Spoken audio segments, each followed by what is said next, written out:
Welcome to Section 6 of Chapter 11, which is Areas of Regular Polygons. Today, as you can probably guess, we're going to be learning how to calculate the area of a regular polygon. I would like to start with, what exactly is a regular polygon? What differentiates a regular polygon from a non-regular polygon? So below are some examples of regular polygons. We have an equilateral triangle, a square, a regular pentagon, a regular hexagon, etc. What is true about all of these? Well, each regular polygon has three properties. The first one is that the polygon is convex, so it doesn't fold in on itself. Remember that when a polygon folds in on itself, it's called concave. Besides being convex, regular figures are all equilateral. Hopefully we remember that that means that all of the sides are congruent. And then finally, all regular polygons are also equiangular. So all their angles are congruent. So what we're really going to focus on is these two. Sides are congruent, angles are congruent. So we're going to look at example number 1. It says, in the diagram, ABCDE is a regular pentagon inscribed in circle F. Find each angle measure. Okay, so ABCDE is regular. That means all of the sides are going to be congruent. And all of the angles are going to be congruent as well. Inscribed in circle F just means that it's drawn inside of circle F. And then find each angle measure. The first one is the measure of angle AFB. So AFB is going to be this angle right here. Now what you're going to notice is we have this triangle right here. Now I can split my pentagon into 5 of these triangles. Because my sides are congruent, these triangles are going to be congruent. Now think about this middle here. This middle here is a circle. It's going to be 360. So if I take 360 and divide by the 5 triangles I have, this gives 72 degrees. So AFB is going to be 72 degrees. I'm going to erase that so we remember that F is there. Okay. Next, we are asked to find AFG. So AFG now is just this little angle. It's going to be half of 72, which is 36 degrees. That's because GF is bisecting angle AFB. So it's going to cut that 72 into 2 congruent angles. Lastly, we are asked to find angle GAF.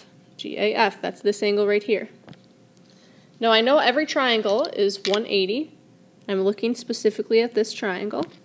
So if I take 180 and I subtract this 90-degree angle, and then I subtract this 36-degree angle, that will give me angle GAF, which in this case is going to be 54 degrees.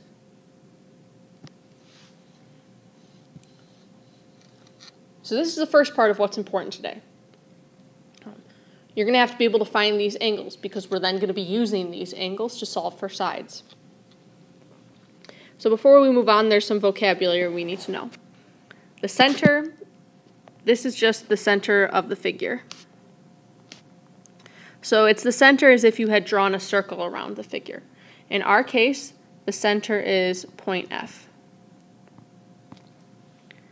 A radius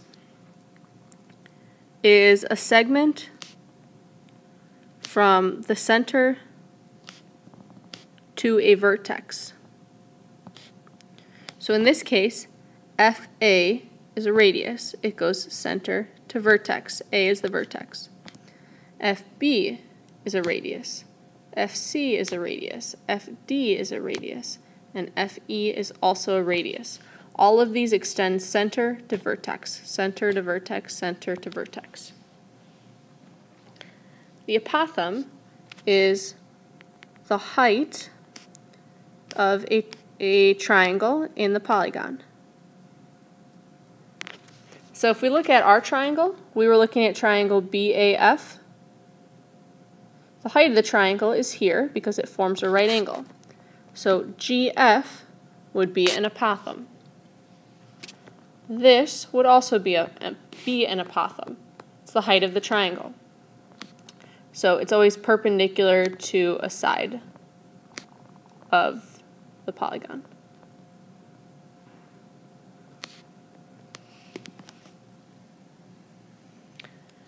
And then the last term we need to know is what is a central angle.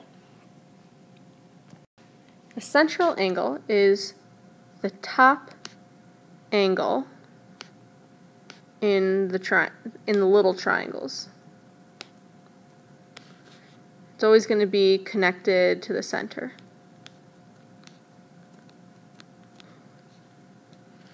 So in our case, this little angle is the one that's at the top of the triangle and it's connected to F. So angle AFG would be a central angle. Angle GFB would also be a central angle. That's this one right here. We're looking at the little triangle and it's the upper angle. Now, this was all background just so that we could start to calculate the area of regular polygons. So let's jump into one of those examples. So example number 2, it says find the area of a regular hexagon with a side length of 3. So first thing that we're always going to do is we're going to draw a figure. Hexagon, hopefully we remember, means that the figure has 6 sides. You're going to want to draw this kind of big because you're going to be drawing inside of this hexagon. Okay, it's regular, so all my sides are congruent. They're all going to be 3, etc. I'm going to put a center in. Okay, now we don't have a formula for finding the area of a regular hexagon, but we do have a formula for finding the area of a triangle. So what we're going to do is we're going to take this figure and break it up into triangles. So first you're going to draw in all of these radii. Okay, so 6 sides, I have 6 triangles, but then I'm going to break these triangles in half.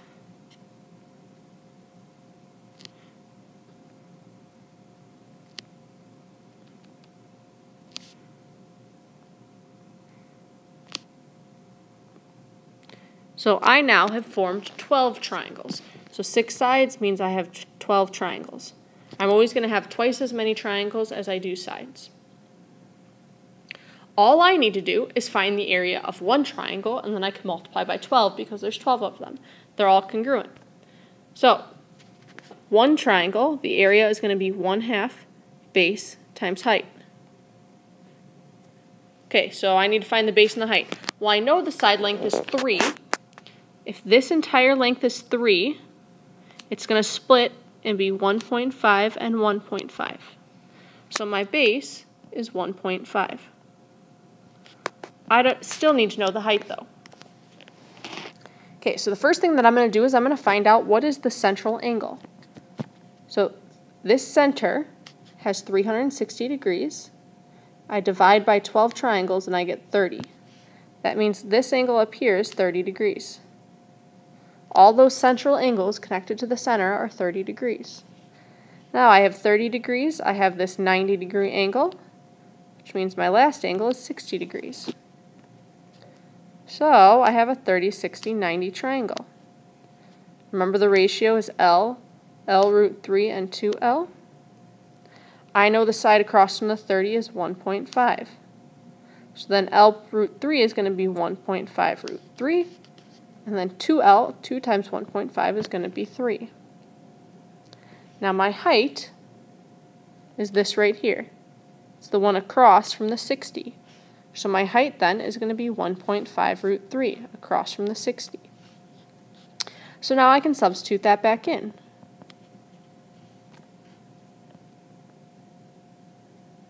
So one triangle, the area is going to be 1/2 times 1.5 times 1.5 root 3. In my calculator, I'm going to put the 1/2, the 1.5, and the 1.5, but I'm not going to put the root 3 because I want my answer to be exact. Okay, when I do that, I get the area to be 1.125 root 3. Remember, this is one triangle. I'm looking for the total area, though, the total area of the entire hexagon. So the total area is going to be all 12 triangles. So it's going to be 1.125 root 3, one triangle, multiplied by 12. So this is one triangle. The total is 12 triangles, though. Okay, again in my calculator, I'm going to put the 1.125 and I'm going to put the 12, but I'm not going to put the root 3. So my total area ends up being 13.5 root 3 meters squared, because meters were given in the problem. Now, this is the exact answer. I also would like an approximate answer. 13.5 root 3 ends up being about 23.38 meters squared.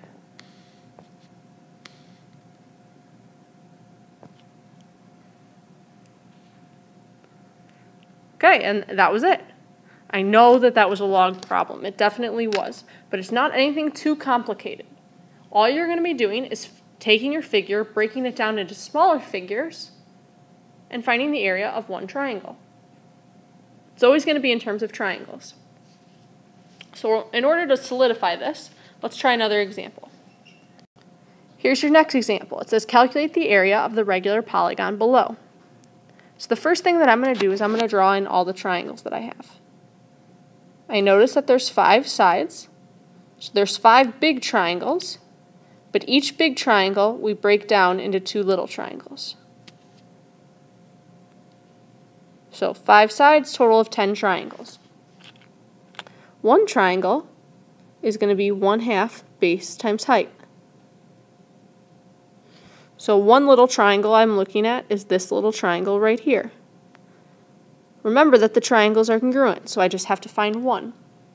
Now the base, I don't know, but I see that my height is 6.5. Remember that the height is perpendicular to the base. So the base is going to be this little part right here.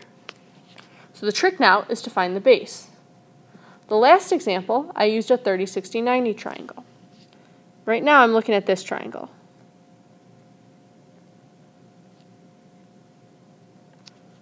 Well, this time I know 2 of the sides. I'm solving for the third side, so I can use Pythagorean theorem. I'm going to do 6.5 squared add b squared equals 8 squared. 6.5 squared is going to be 42.25 plus b squared equals 64. If I subtract 64, I get b squared equals 21.75. Take the square root.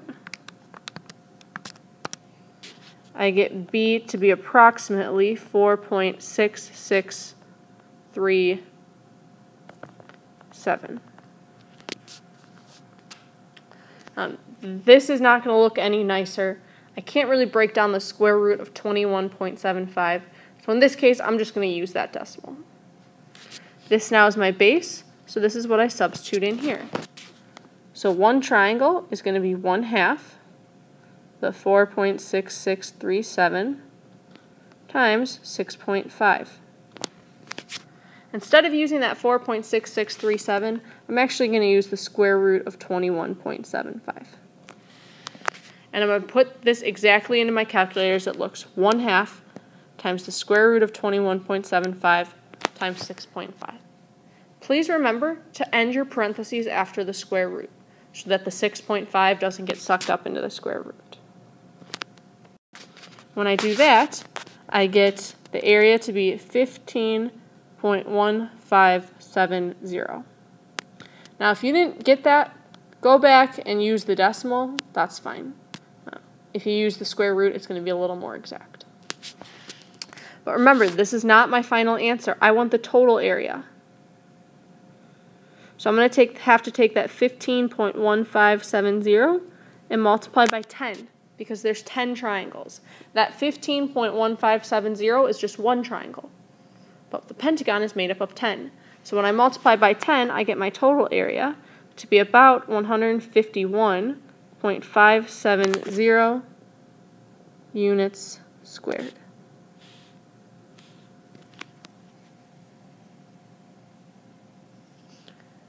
So again, similar to example 2, we broke the figure up into triangles.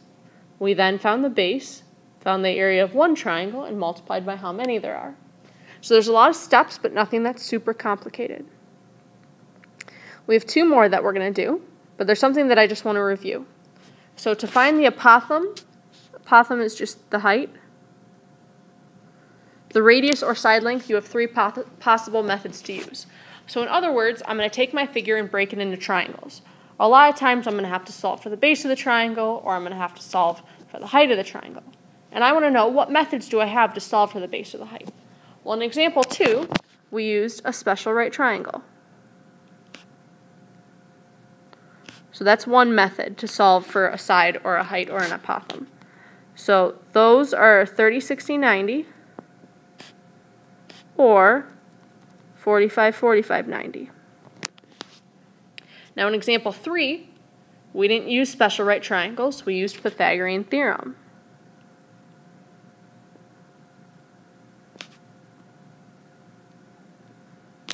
And we used that to solve for the base. Now what is my last method? What's another way to solve for sides in a right triangle? Because remember, these triangles are always going to be right. Well, hopefully you remember back to the review we did earlier this week, and we spent an entire day on trigonometry. So trig is the last way to solve for another side. Okay. Now, we have 2 more to try. So, let's move on. Looking at example 4. Find the area of a square with a radius of 6. So, first thing I'm going to do is draw it out. Okay, a radius of 6. The radius goes center to outside. So I have 4 different radii. From here, I break all of my triangles in half.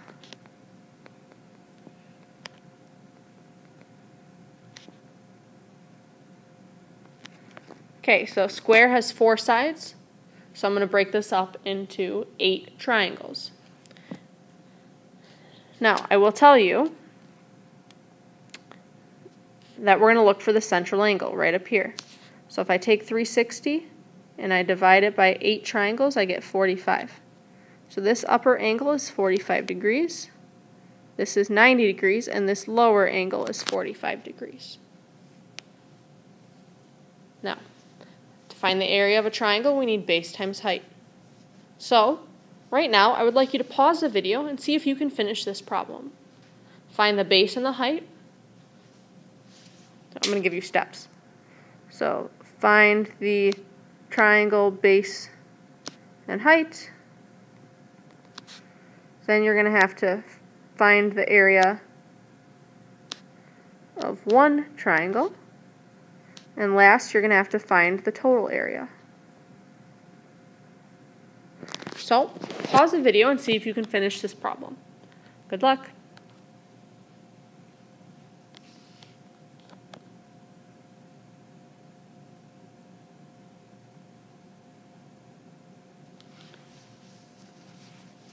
Okay, let's see how we did. Now, first thing that should have set you off is this is a 45, 45, 90 triangle. So specifically, I'm looking at this triangle right here. So I have 45, 45, 90, which goes L, L, L root 2. Now, I know the 6, which is across from the 90, so under the 90 goes 6. Now, I know that L root 2 equals 6. If I divide by root 2, I get L is 6 divided by root 2. If you simplify that, 6 divided by 2 is 3, and then I keep my root 2. So in this case, the base is going to be 3 root 2, and the height is also going to be 3 root 2. They're the legs of a 45, 45, 90 triangle, so they're congruent. That's what I would get if I would fill in the rest of my ratio. From here, I need to find the area of one triangle. So the area is going to be 1/2 base times height. The base of the little triangle is 3 root 2. The height is also 3 root 2. Okay, so 3 times 3 is 9. So I have 1/2 of 9. Root 2 and root 2 is root 4, which is just 2. So I have 1/2 of 9 of 2. 9 times 2 is 18, so this is 1/2 of 18. So one triangle is 9 centimeters squared. Now the total area is going to be 9, which is the area of one triangle, multiplied by 8, because there are 8 triangles. This gives me 72 centimeters squared. So that's the total area that you should have found. Hopefully you got that right. If not, hopefully you see what you did wrong. We have one more example to do. This one's a little different than what we've been doing. So I'm going to set it up with you and then let you finish. It says, find the area of a regular octagon with an apothem of 8 inches. So every problem I start exactly the same. Every problem I draw a figure. So this one's going to be a little trickier because it's an octagon. But octagon is like a stop sign. Okay, octagon. 8 sides. So I should have 8 radii.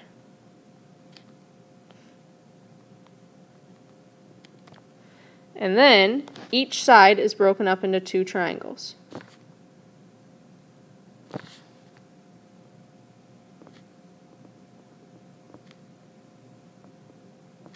Etc. You get the point.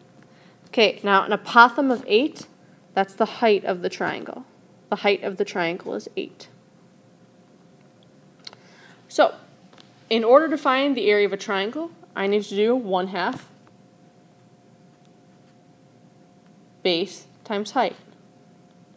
I have no idea what the base is, but I know that the height is 8. So I need to figure out how am I going to find that base. Can I use a 45, 45, 90, a 30, 60, 90? Can I use Pythagorean theorem? Can I use trig? Well, you should be able to tell right off the bat you're not going to be able to use Pythagorean theorem. I only have one side. So instead, I'm either going to use trig or a special right triangle. So I need to start by figuring out what this little angle is up here. So again, look at the center, 360, divided by the fact that there are 16 triangles, gives me 22.5. 22.5 is this little angle right here. I don't know if you can see that. It's this little angle right here. So in other words, I'm looking at this triangle. And the 22.5 goes here. Now I need to find the base. Okay, so can I use a special right triangle? Well, no. There's no special right triangle with a 22.5 degree angle. So I'm going to have to use trig. Now I notice that the B is opposite of the 22.5 and the 8 is adjacent, so I'm going to have to use tangent. So I have tangent of 22.5 equals opposite, which is B for the base, over 8. Now, you should be able to solve from here. Follow the same steps that you did in example 4. You're going to need to find the base. We already know the height. You're going to have to find the area of the triangle, and then you're going to have to find the total area. So, best of luck. If you need a review with trig, make sure you flip back in your notes or in your classwork. When you come to class tomorrow, I'm going to be making sure that you have this problem done. Excuses such as, I did not know we had to do it, I didn't know how to do it, will not be accepted. So, do the best that you can, and I'll see you tomorrow. Good luck.